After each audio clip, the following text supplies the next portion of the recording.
Bueno, eh, como les decía, estos son preguntas que recogí. Son como 3 páginas, déjame ver. Allá va, déjame buscar mi lapicito.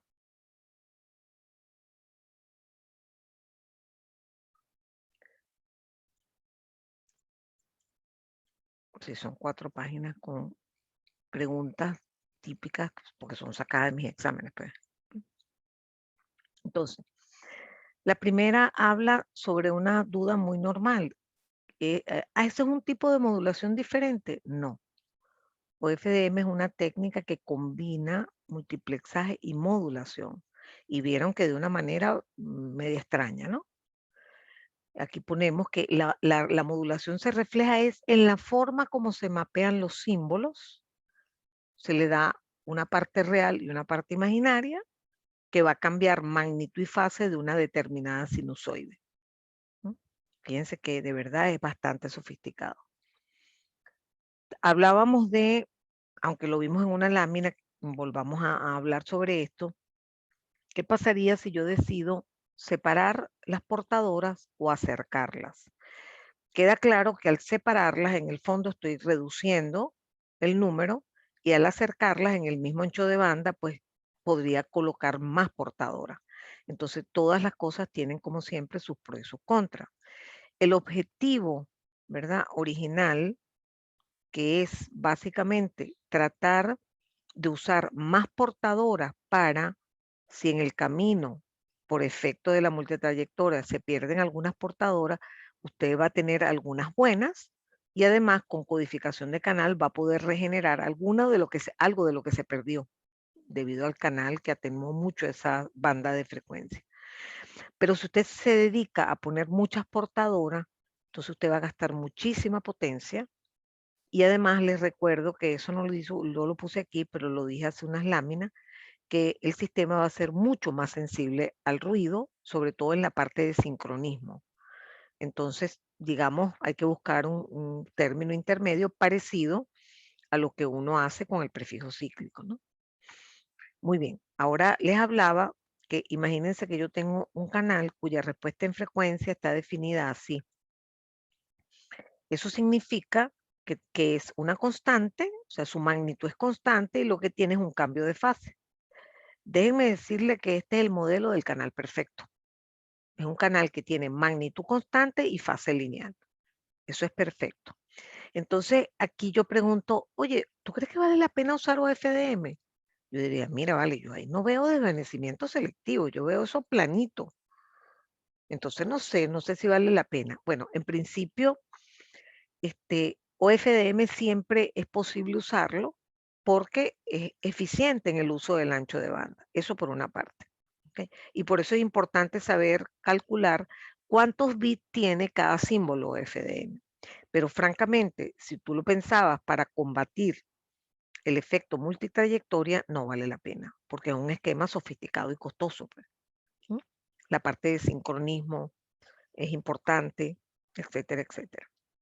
De hecho, hay algunos problemas que no se los comenté, que si me da tiempo de haber hecho los ejercicios, me devuelvo un poquito para atrás.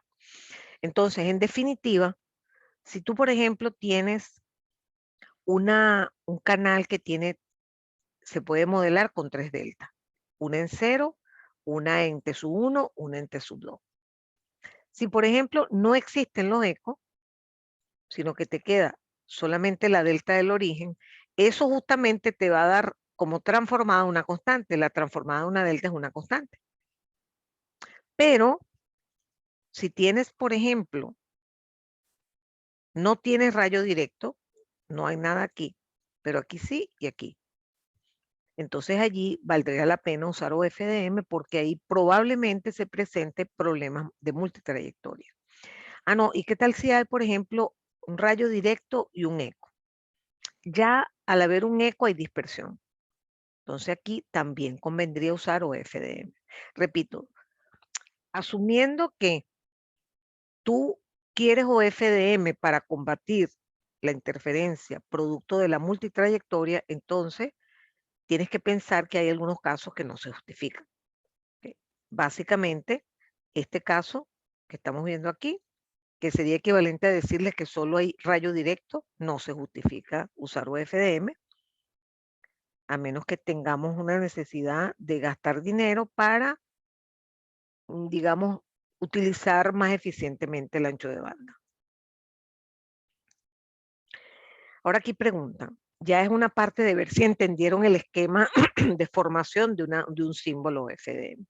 En un transmisor OFDM, ¿qué diferencia hay a la entrada del bloque que realiza la IFFT? Primero, tienen que tener claro que, digamos, antes de la IFFT, lo que están paraditos son los símbolos mapeados. O sea, por ejemplo, en QPSK, usted en la puerta de la IFFT tendría 1 más J, menos 1 más J, pero les preguntan justamente qué diferencias hay entre qué tendríamos en esa puerta de la IFFT con PRK y con QPSK. Piensen en la constelación de PRK. Una cosita aquí y una cosita aquí, una pelotica aquí y una pelotica aquí. 1 y menos 1. Eso es lo que tendríamos a la entrada del bloque de IFFT. En cambio, en QPSK, eso lo vimos bastante, tendríamos 1 más J, 1 menos J, o sea que tendríamos obviamente diferencia entre lo que se está presentando en un caso que en el otro. Ahora preguntan, ¿qué impacto tiene en la magnitud de H el problema de trayectorias múltiples o multitrayectorias? Este problema lo planteamos así. Si usted modela un sistema con multitrayectoria, con deltas de alturas variadas y ubicaciones variadas, cuando usted le saque la transformada de Fourier a esto, puede generarle, no le va a generar nada plano, puede generarle zonas que llamamos valles en ubicaciones de frecuencia que afecten a alguna de las portadoras. Entonces, por eso es que uno conecta, esa es la manera de conectar el fenómeno de la multitrayectoria con lo que se llama el desvanecimiento selectivo. Es selectivo porque es en una frecuencia específica. Desvanecimiento selectivo. Ok. Ahora la pregunta siguiente es, si en un sistema OFDM aumenta la dispersión, significa que, por ejemplo, los ecos están más retirados del origen. ¿Okay? La pregunta es, ¿se debe bajar o subir la duración del prefijo cíclico? Recuerden que el prefijo cíclico es como una ventana, un margen que se da para que un vecino entre y no llegue a ensuciar tus bits, no llegue a ensuciar tu símbolo OFDM. Entonces, obviamente, si la dispersión aumenta, ¿verdad? Eso implica que cada símbolo se va a chorrear a los lados más. Entonces, obviamente, tienes que aumentar la duración del prefijo cíclico, recordando que eso tiene un límite, ¿no? Porque si no, somos ineficientes porque le bajamos mucho la velocidad de transmisión al usuario. Bueno, esta pregunta está repetida, pero era de otro examen. Repetida o parecida. Si en OFDM a la entrada del bloque IFFT del transmisor solo se observan 1 y menos 1, ¿qué modulación estás usando? Bueno, obviamente estamos usando PRK, porque esto es una lectura de la constelación. ¿Okay? Ya les digo que, por ejemplo, en 16 QAM podríamos tener 3 más J, menos 3 menos 3J, 3 menos 1J, etcétera, etcétera. Mirando la constelación. Siguiente pregunta. ¿Hay alguna relación entre la duración de un símbolo OFDM, que este es su S, y la separación en las portadoras? Esto es clave. Claro que sí. La separación entre portadoras es FS. Y FS es el inverso de T sub S. ¿Okay? Muy bueno, esto ya lo hemos preguntado, ¿no? Explique por qué usar OFDM combate los problemas de desvanecimiento, ya se los mostré, porque simplemente como usted está repartiendo la información entre múltiples portadoras, si hay un valle en la respuesta en frecuencia que desvanece una señal, quedan las otras. Y además usted puede usar codificación de canal para terminar de rescatar los errores cometidos, detectarlos y corregirlos. Siguiente. Uy, ya va, que me sale una... Aquí. En un sistema de FDM se usan 64 portadoras y se decidió usar 16 QAM. Explique cuántos bits de entrada se utilizarían para crear el primer símbolo FDM. Entonces, hay que alimentar 64 portadoras, son 64 sombreros.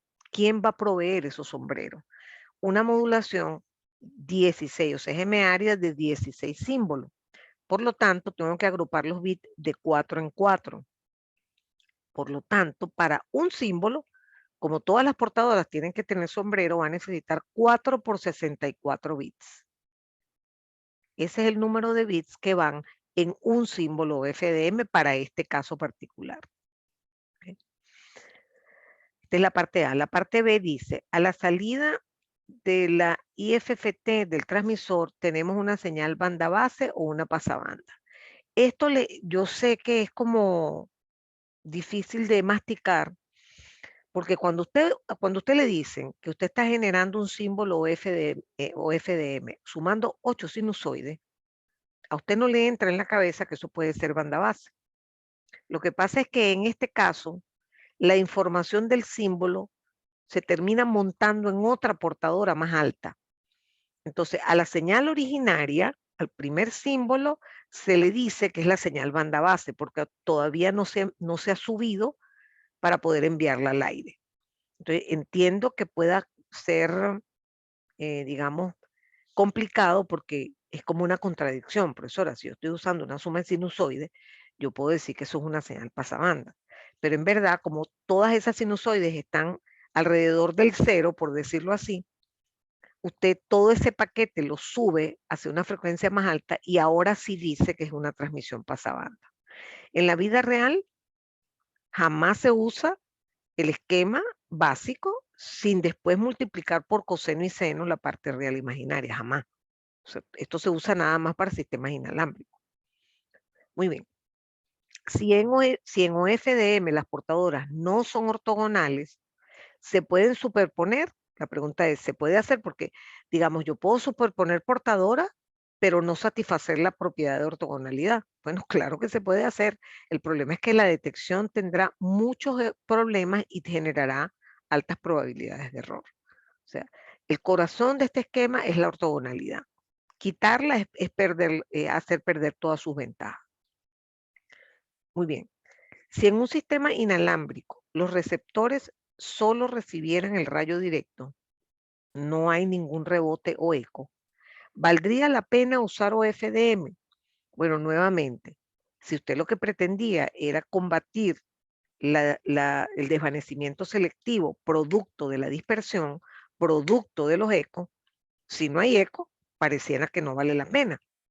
Sin embargo, si usted desea, a pesar de eso, que no estás atacando uno de los problemas más importantes que combate OFDM, tú igual quieres aprovechar la eficiencia de ancho de banda por solapamiento de portadoras, perfecto. Usa OFDM, nadie te lo va a criticar. ¿De acuerdo? Estas son preguntas un poco más numéricas. ¿Okay? En un sistema OFDM se usan 8 portadoras. En tiempo, un símbolo FDM ocupa 3,33 microsegundos. Esto se llama T sub S. Dibuje el espectro de la señal OFDM definiendo el menor valor de ancho de banda. Es como el ancho de banda práctico. ¿No? Entonces, eso lo estudiamos nosotros. En primer lugar, al tener T sub S, lo invertimos y tenemos FS. FS es 300K. Para que sean ortogonales y además ocupen el mínimo ancho de banda, la distancia entre portadoras tiene que ser justo FS. ¿Okay? Usted puede poner 2 FS, pero está como perdiendo el sentido de ser eficientes en el ancho de banda. Entonces, les doy T sub S, usted puede invertirlo y calcular FS. Y ahora grafica su espectro, que tiene 8 portadoras, y desde la primera hasta la octava portadora le da 7 FS. ¿Okay? Pero aparte le quedan estas dos colitas. Entonces al final les queda 9 FS, que es 2.7 MHz. ¿Okay?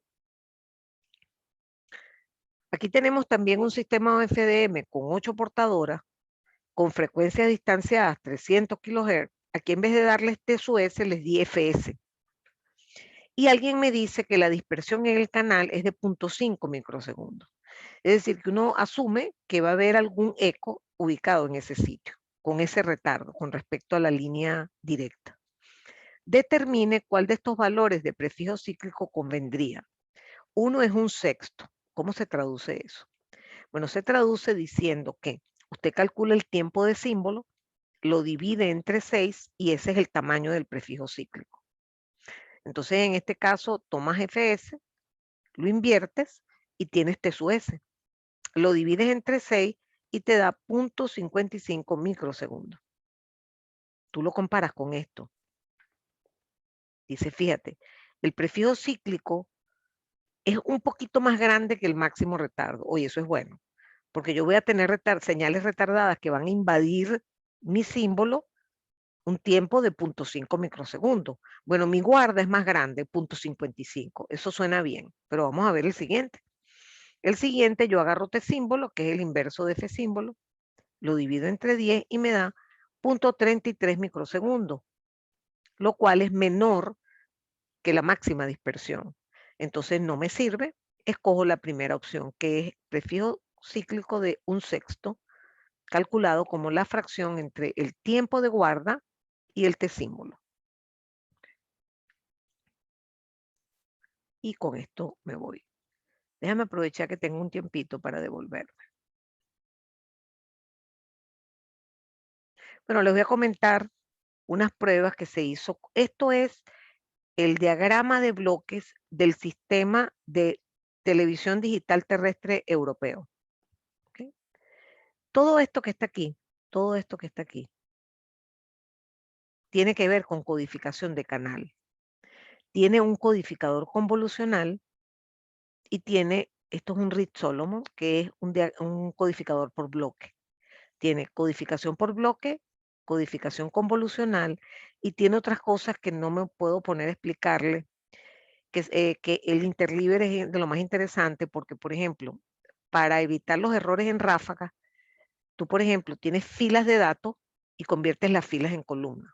Entonces, eso hace que es como que en un CD, como tú puedes tener una raya física en un espacio físico determinado, tú desordenas la data para que no se te borre una porción de voz importante.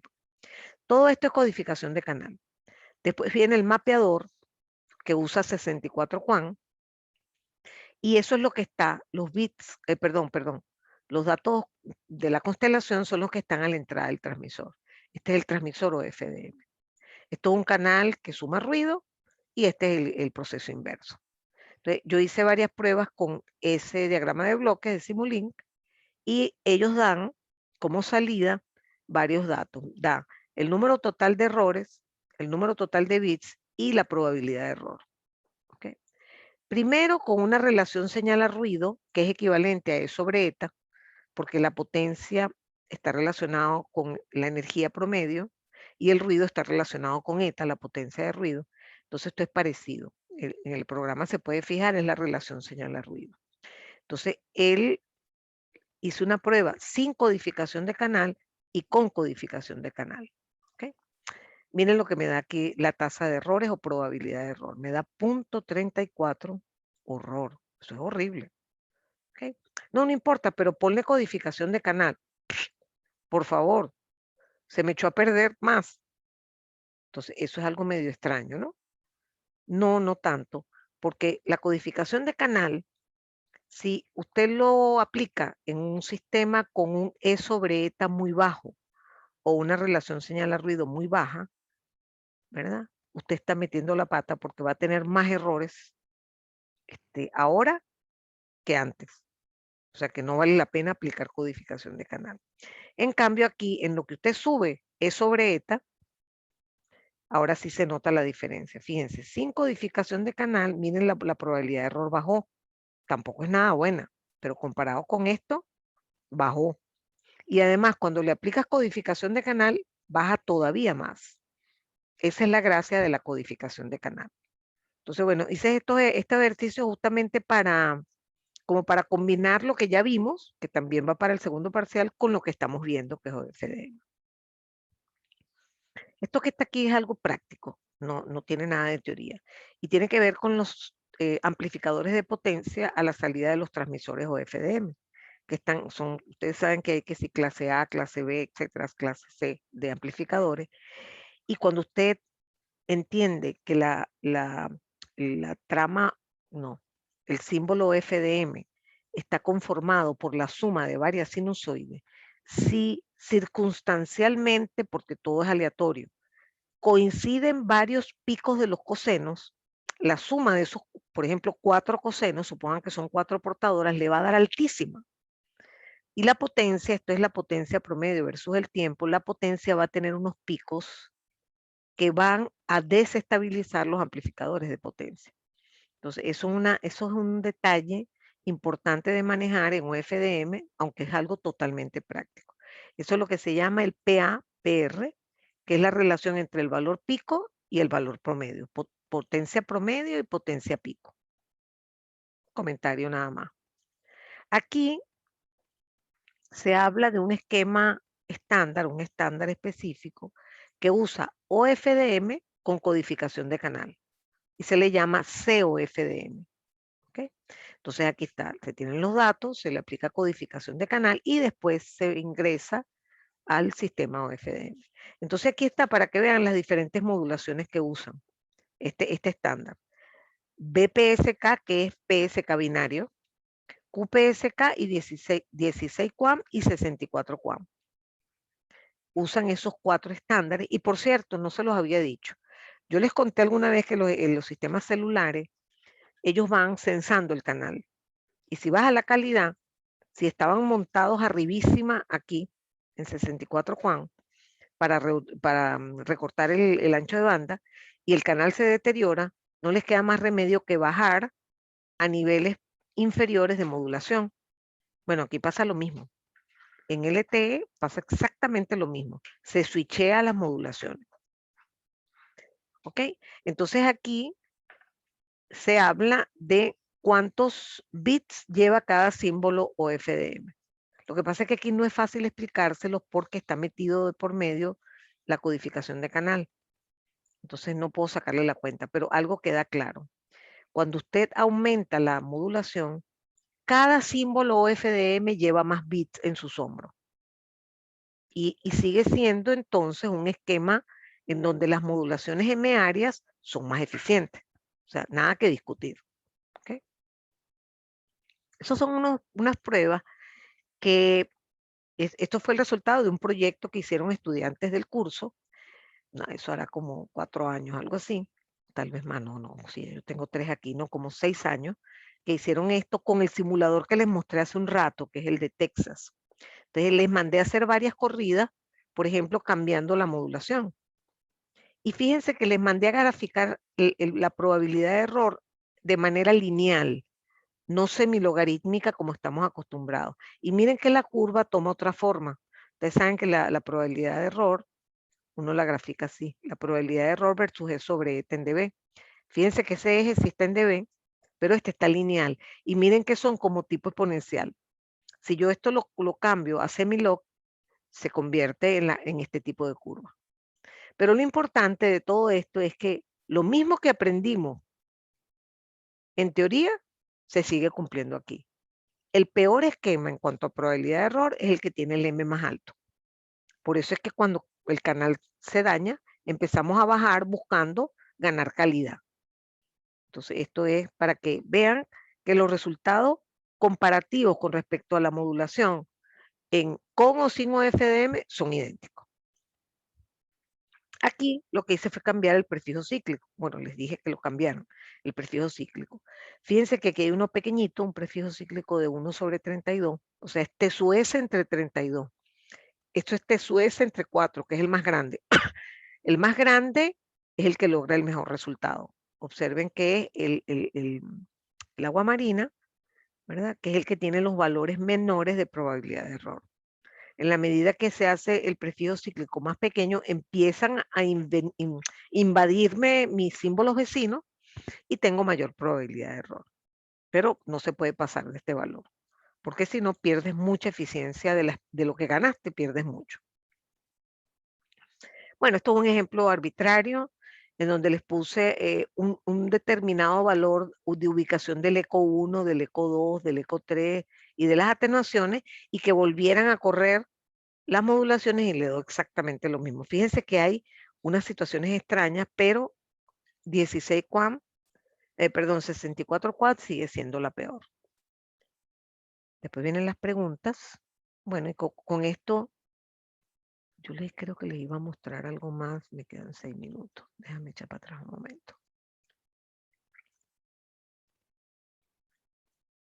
Quiero hacerles como un repaso. Ok, no debe venirme para acá. Ok, repaso. Tengo mis bits y predefino cuántas portadoras hay. Por ejemplo, aquí, ¿verdad? Definí ya la modulación. Fíjense que estoy agrupando los bits de 2 en 2. ¿Okay? O sea que debe ser una modulación cuaternaria. Bueno, aparece que sí, porque aquí está la constelación. Por otro lado, fíjense que estoy tomando 3 símbolos y los ingreso en la IFFT. Se ve que yo aquí decidí usar 3 portadoras. Entonces, a la portadora 1, para los 6 primeros bits, a la portadora 1 le corresponde una magnitud y una fase, a la portadora 2 le corresponde otra y a la portadora 3 le corresponde otra. Usted la suma, que se hace, en vez de hacer todo ese procedimiento de multiplicar por los cosenos y después sumarlo, se hace la IFFT. Y usted aquí tiene una señal en tiempo que dura T sub S, que es compleja. Entonces usted toma la parte real, la multiplica por coseno, la parte imaginaria la multiplica por seno, la suma, y eso es lo que envía al canal, y esa es la señal pasabanda que en realidad se usa. ¿Okay? Hablamos del prefijo cíclico, ya entendieron cuál es su labor y cómo debo calcularlo en función de los retardos. Las ventajas y desventajas del prefijo cíclico. ¿Y qué otra cosa? Bueno, creo que eso era todo. Bueno, la verdad es que no han participado. No sé si tienen alguna pregunta. Tenemos 4 minutos. Si quiere alguien hacer alguna pregunta, porque con esto terminamos el tema de OFDM completo, o sea, incluso con el tipo de ejercicios que puedo incluir con lo poquito que les di. Bueno, de todas maneras, fíjense que mañana vamos a dar espectro disperso, que es otro esquema extraño, ¿okay? Que también se usa muchísimo en GPS, en el sistema de posicionamiento GPS, que es Global Position System, y también se usa de dónde podría sacar ejercicio para ir estudiando. Bueno, mira, te digo que ustedes tienen disponibles los exámenes. eh, no, es difícil, porque en los libros donde se trata OFDM, la profundidad es muy grande a la hora de hacer ejercicio. Entonces es complicado. Yo tengo guías de OFDM, pero es que ninguna tiene ejercicio. Es teoría y les garantizo que yo les mastiqué toda la información para poder hacerlo en un muy corto tiempo. De todas maneras, yo les puedo dar referencias para que ustedes las tengan a futuro, porque OFDM sigue. Ustedes se gradúan mañana y eso va a seguir, el uso de OFDM. Entonces le puedo dar referencias, pero de ejercicios, por eso me tomé la molestia de hacer esto, de hacer el tipo de ejercicio, porque yo no les puedo preguntar más que esto, filosóficamente en qué consiste el sistema, cuáles son las cosas que uno calcula, qué cosas negocia, básicamente, no le puedo preguntar nada más. O sea que no hay mucho que... De hecho, les voy a hacer preguntas objetivas de OFDM en el parcial, ya las estoy definiendo. Y están aquí. O sea, no son estas idénticas, pero están aquí. ¿Qué más? Bueno, niños, se me olvidó lo que leí. Mañana tenemos espectro disperso, que se usa en Bluetooth y en GPS, nada más y nada menos, y que tiene una historia muy simpática que mañana se las cuento. Mañana terminamos el curso. Mañana se acaba el curso y luego ustedes presentan su proyecto y luego tengo una semana, bueno, 2 días, lunes y martes para hacerles puros ejercicios y les voy a resolver los últimos parciales que corresponderían a los parciales 3 de los otros cursos. Entonces ya estoy organizando el último para ponérselo y se los voy a ir resolviendo y también resolviendo dudas de OFDM, de todo lo que es codificación de canal y de espectro disperso. Así que tenemos tiempo de terminar el proyecto, aclarar dudas, hacer ejercicio y tengo conexión inestable. Bueno, muchas gracias de verdad a los que se mantuvieron hasta ahora, que son 17. Muchas gracias, nos estamos viendo.